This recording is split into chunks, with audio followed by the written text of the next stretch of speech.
for the truth. I would like to share my impression after everything I saw at the conference. Because it was really hard for interpreters, but not only for our team of translators from Catalan, but also for all teams of translators into other languages.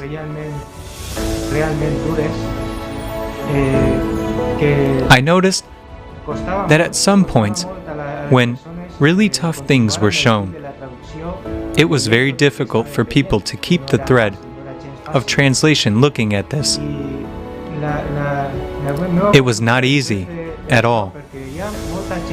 And my conclusion is that there are many people who tell us that we are too tragic and we shouldn't show all this so openly. But I think it is necessary. It is a top priority to show everything that is happening in the world. Because if we do not show it openly, we won't be able to help all these people, children, and the most vulnerable citizens who have suffered most in the world. And we won't be able to change anything. But we need to change these circumstances. That's why we have to cover everything. And that's the only way out. I think it's very important that people start thinking about climate change themselves. The biggest threat of people acting against climate change is that it becomes a tick-the-box process initiated by governments, where people don't understand what they are doing and why. I think it's very important that people understand that they can take charge of their existence. And it's very important that you watch in the way you want to go. So you have to look at where you want to go. And I think it's good to know the truth, and it's good to realize that climate change can be a big threat to our existence, also on an individual basis. We want people to take responsibility of their own lives and get connected with each other, because every one of us has so much potential. And that's why it's so important that this is an initiative on a voluntary basis. We are going to do this by ourselves, by connecting, by using our creativity.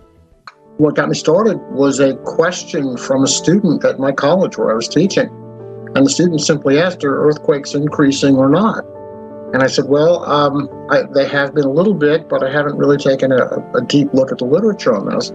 So I went and examined the data from the U.S. Geological Survey, plus also from the Global Seismic Network, and found some pretty astounding things. And I found that the earthquake activity on the ocean bottoms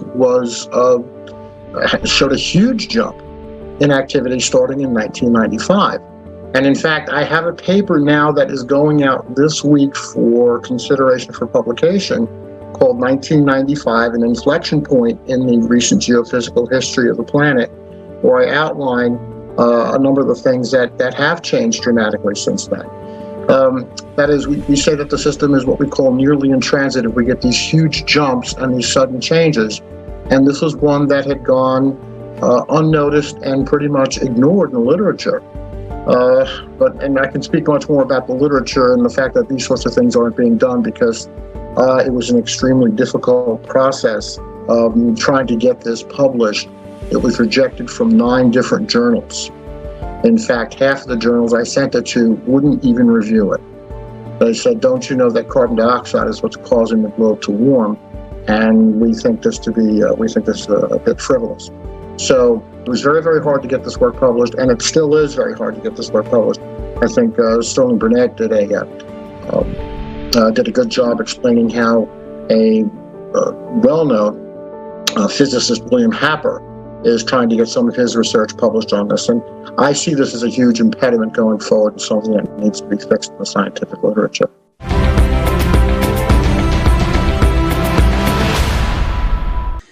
The information was announced in a way that was very shocking, but at the same time,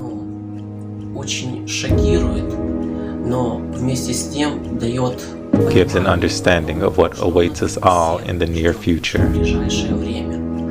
We, all people, all humanity, live on planet Earth. This is our only home. And it is a mistake to believe that when a ship's bow sinks, the stern will survive. It will not be possible to sit out somewhere in this situation. This was discussed more than once at the conference. You will not be able to run away and hide.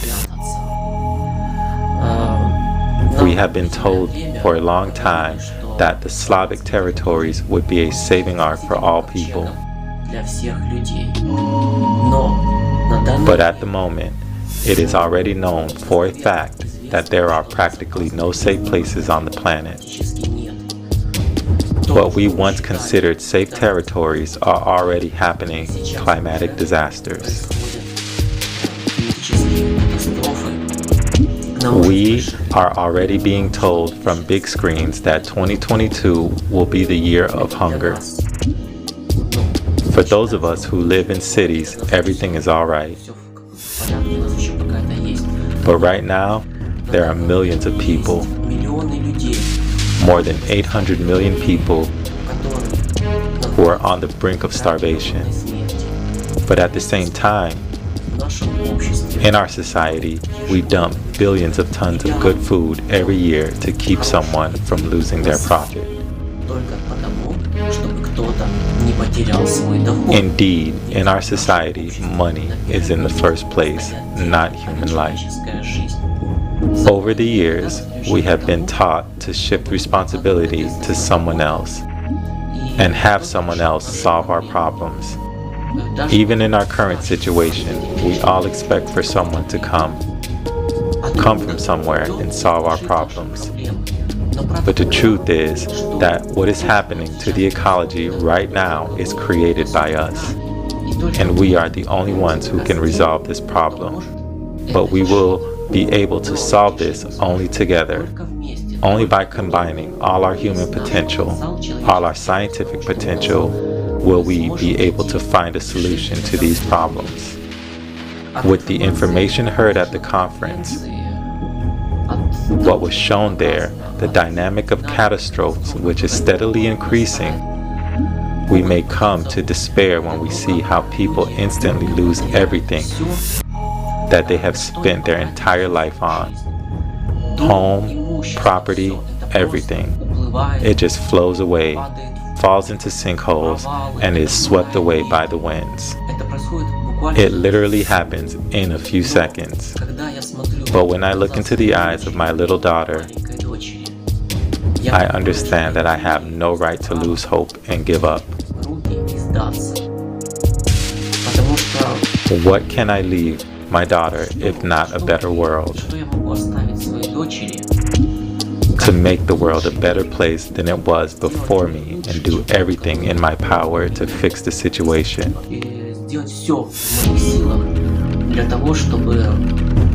It doesn't require much from people to do this. Everything is quite simple. Go to the website, get familiar with the project, support it, and share this information with everyone you can. Your family, relatives, friends, and co-workers. Inform them that we have an alternative option. It is the only option for the survival of all people on the planet. This is the creative society.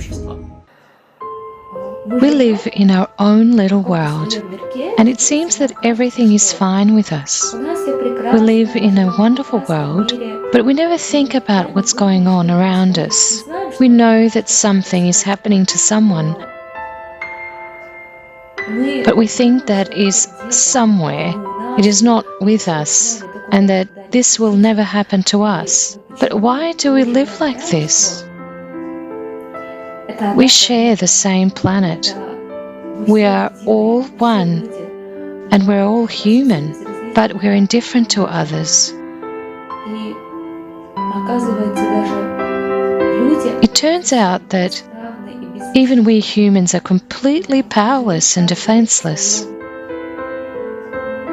We live each in our own bubble, and we think that we live in a decent world.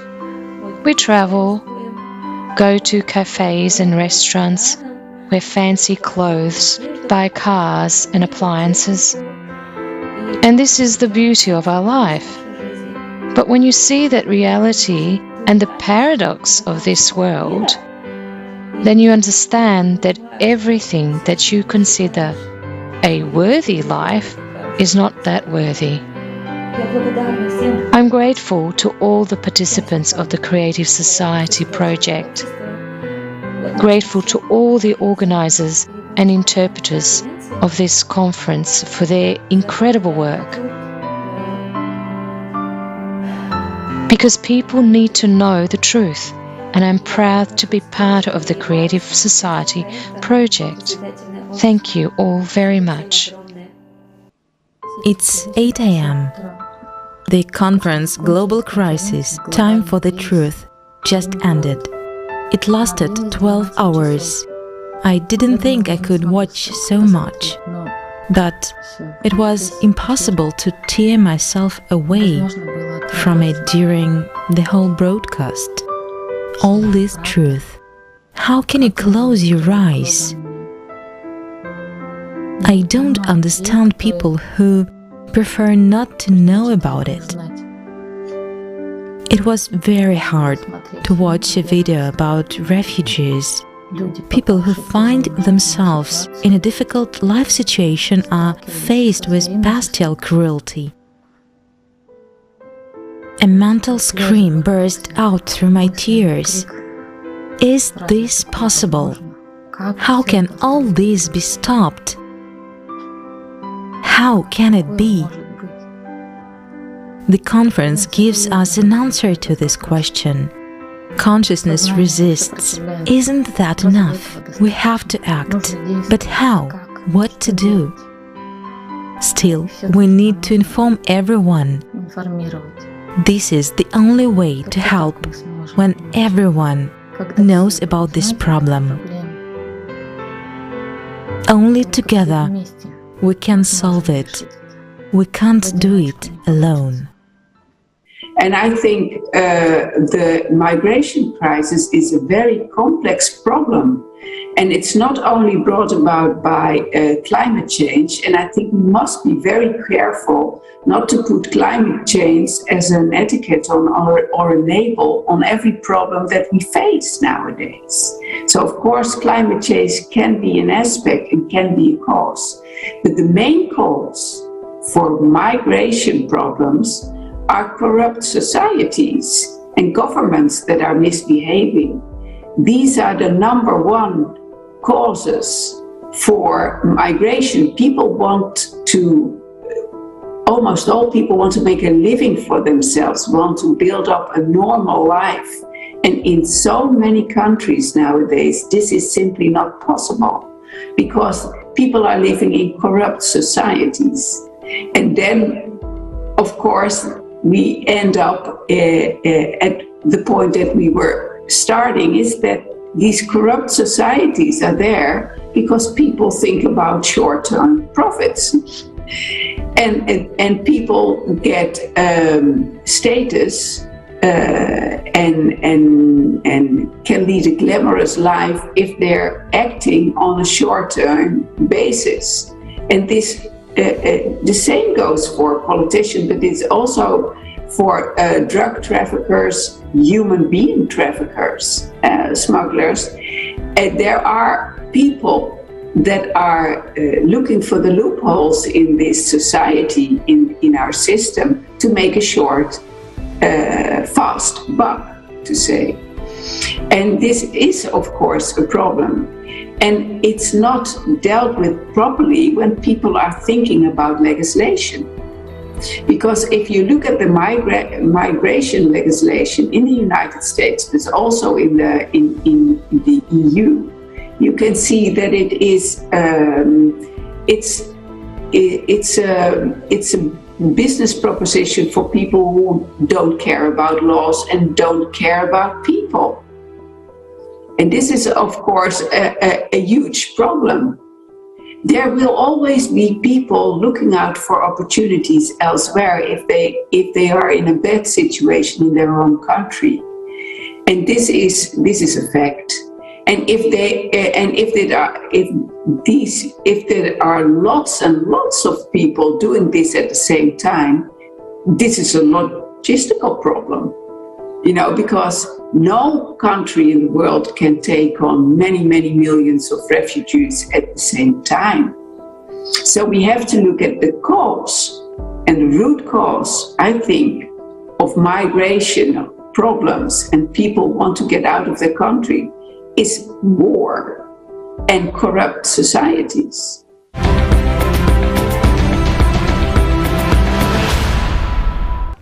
Volunteers took part in this conference, and in their spare time they searched for the information, structured it, and created these beautiful videos that we can see. It is caring for our planet, caring for us, our future, for our families and our children. We can all get out of this consumerist format, and the way out is a creative society where all people will be happy. I'm very, very impressed with the scope of the work that was done here. There was a tremendous amount of information, much of it unknown or poorly known by most folks. And I thought you did a great job putting this together. It's obvious that thousands and thousands of hours went into preparing this conference and preparing the talks. It was a truly remarkable effort, and it's on a scale that I've never seen before. And I applaud you for your good work.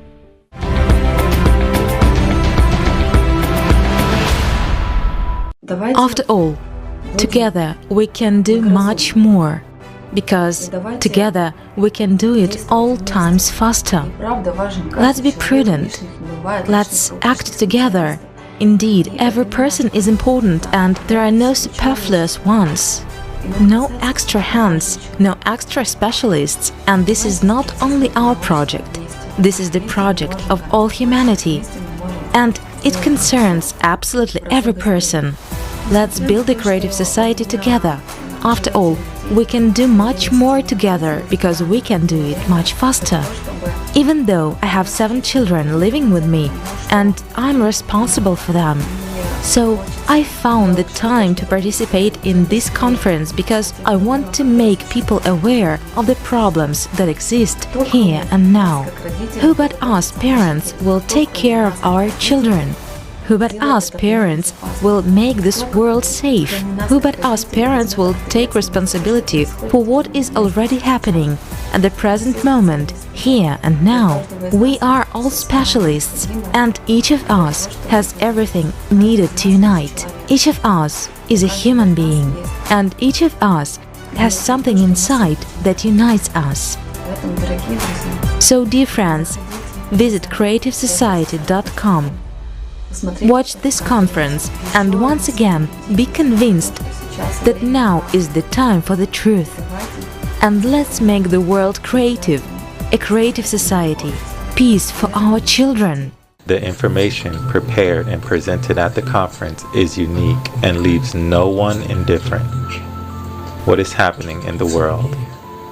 I heard some fragmented parts about something, and even in preparation for the conference, I came across different information. But what has been voiced is shown comprehensively and on a full scale. That's impressive. It is impressive that people managed to destroy our planet so much in such a short time. In just 30, 50, 100 years, we have done something that could not be done for 1,000 years. But I know that we can only get out of this situation together, united by all of humanity. If we, all 8 billion people, unite, we can change everything. Thank you very much. Let's build a creative society together. I think unity is, of course, is something that we strive for now in this movement, and it would be so good to inspire every day a bit of more people, because if we're able to magnetize other people, not hypnotize or manipulate, but magnetize, in the sense that you see that we can convince them that just by shifting the paradigm, by shifting the focus into something positive, our world could be a so much better place to be in. That would be very, very good. And because all these problems that we're facing right now, you cannot tackle alone, not even a government, not even an international organization. We have to do it all together. And it's so much more fun also to do it all together.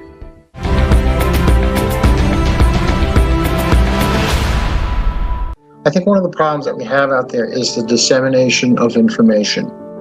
I think there's a tremendously unequal ability for people to access information about this. I think this is critically important, where people who express other views about what is going on with the climate or other aspects of the environment are deplatformed, they're canceled, as we say in cancel culture. They are effectively thrown out of the discussion. And that sort of thing creates serious problems. And what then happens is that the discussions start to become very stilted in one direction or another, and they're usually stilted in ways to meet certain political or economic agendas. And I think the open exchange of information is critically important, especially on a professional level. One thing that I find particularly frustrating is, again, that as a scientist, it's very hard for me to get my research published because people don't want to hear about this. It doesn't meet the agenda. It doesn't fit the narrative that they're trying to push out there. And I think that, to me, is a large hurdle that has to be overcome. And I think that you folks have done a tremendous job in trying to overcome that divide. You're trying to bridge that gap. And I applaud you for that. Again, would like to see more of this.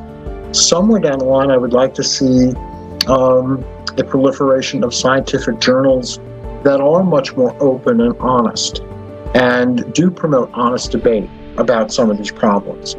Unfortunately, these are few and far between. They're very hard to access. So I think the dissemination of good information, of good communication is critical to all of this.